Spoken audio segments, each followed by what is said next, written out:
something I wanted to ask you about is your first novel, Plain Kate, won the Canadian. I'm going to make sure I get this right. It's the Canadian Children's Literature Award, which is basically Canada's Newbery. Is that an accurate assessment? Yeah.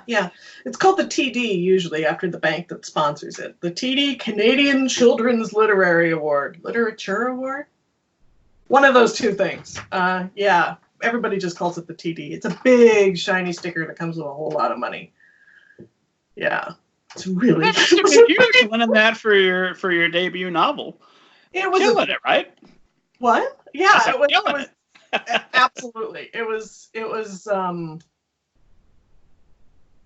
I don't know. I just won the Governor General's Award, which is the other really big Canadian award, and I have a feeling that I'm supposed to come to some kind of like writerly sang-froid about it, like, oh, there are so many wonderful books, and it's an honor to be recognized by one's peer. But I'm totally not there. I'm totally like, oh yes, thank you, writing gods, thank you. I mean, I'm aware that it's kind of a crapshoot. I've been on the other side of awards juries, so I'm aware that it is in no way an objective honor. Don't care. When you win it, it feels like oil poured on your head by the priests of the gods. It's like, oh yes, this is so good. The TD was particularly fun because TD is a bank, the Toronto Dominion Bank, and so every year used to be, it's in flux right now as TD reconsiders its commitments, but every year the whole Canada children's literature community used to gather together, and you get all these children's authors and publishers and librarians and stuff attempting to wear ties and dresses and things, which is fun by itself. And instead of having, both the yellow cheese and the orange cheese, as you get at a really swanky literature function, you get a bank's budget. So it's this big space with a band and a sushi bar and free drinks. And then you go in and there's this high production Oscar-like thing. And then they call your name. Do you know going in for that one that you're going to be you knew going in you were going to be the winner, right? Not for the TD. I knew for some of the smaller awards, but for the TD, they genuinely didn't tell me.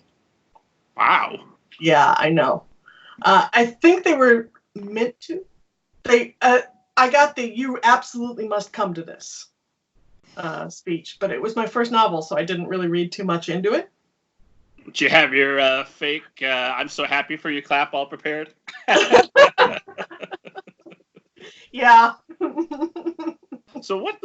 How long had? When did you write? I'm assuming that Plain Kate it's not the first book you've written because you've written some poetry. Is that the first piece of fiction? How many books in was that for you that you wrote that? It was my. Everyone is going to hate me. It was my first piece of fiction, and it won a big award first time out. I know no profanity, but I have heard that I got up on stage and said, this is my first novel, and someone in the very back row went, they were swearing. And I'm aware that this is a response that writers will have. But yeah, I published my first attempt at a novel. I do not have a hidden novel in a drawer. No, not me. There's something I've been fascinated by is one of my favorite shows is Rick and Morty. Everyone should watch it. It's amazing. And there's this wonderful episode. Was it the Rick Lannis mix-up? And they've got this wafer cookie on it that if you eat it, it's got fused with the experience of Rick. I think his daughter says, "I love you, Daddy," and they've captured that moment, that memory, and it's in the cookie. And every time you eat the cookie, you can re-experience that love. That's what I want. Give us the simple Rick wafer.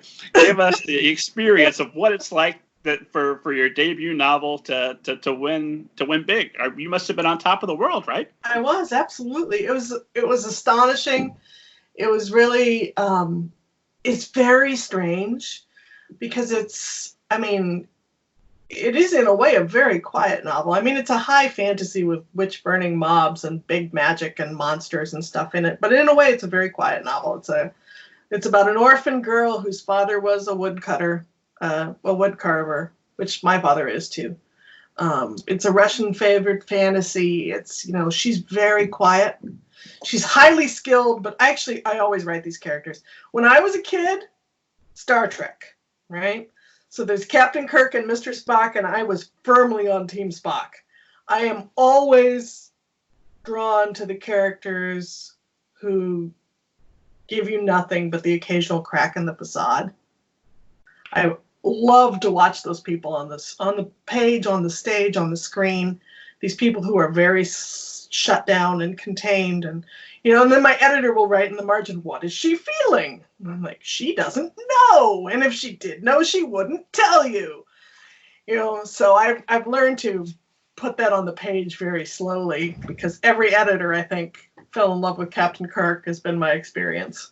But I was very firmly on Team Spock. So this is one of these characters who's in a self-protective shell, who, doesn't know what she's feeling. And it's a very quiet, meditative book. And then it was on a poster in every bank in Canada, all Christmas long, and on billboards and the radio and the television. And it's like a baseball stadium full of people has read this tiny, quiet little book about an orphaned woodcutter girl and her talking cat. It's... Odds are multiple people are reading it as we're talking. When you get to a certain size, right? Do you think about that sometimes? Just about how many people are probably reading something you've written right now? No. That's a new thought, and a terrifying one. Good Lord. Well, there's one for about 2 a.m. tonight. 1 second. Give it some thought. No, I sometimes think about, like, I'm going to a high school this afternoon. And because Plain Kate is, I guess it came out in 2011. It won an award, and it came out in 2010 and won an award in 2011. So when I go to high schools, I often run into kids who read this in like 6th grade. Less so now as the kids age out. But they'll be like, "You wrote that?" Which makes a real change from going to a bookstore and it's like, "Oh, would I have read anything by you?" I'm like, "No, you never heard of me. It's fine. Just don't ask, okay? We're not going to go through the whole thing where I list my things and you've never heard of any of them, okay? We're just going to move past that phase of the conversation." But the high school kids, sometimes I actually find one who's read it.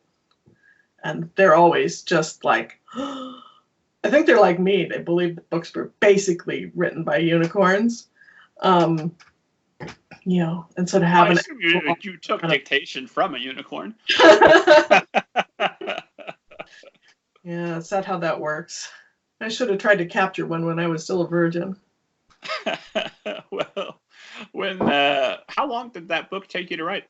Oh, ages, like 6 years. In my defense, I wrote 2 books of poetry and had 2 children in those 6 years.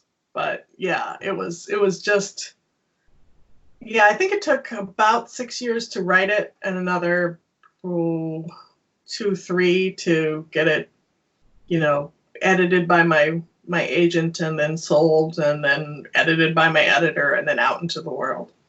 So it's a long process for that first novel. Did you have an agent for that one, or was that the book that you secured an agent with?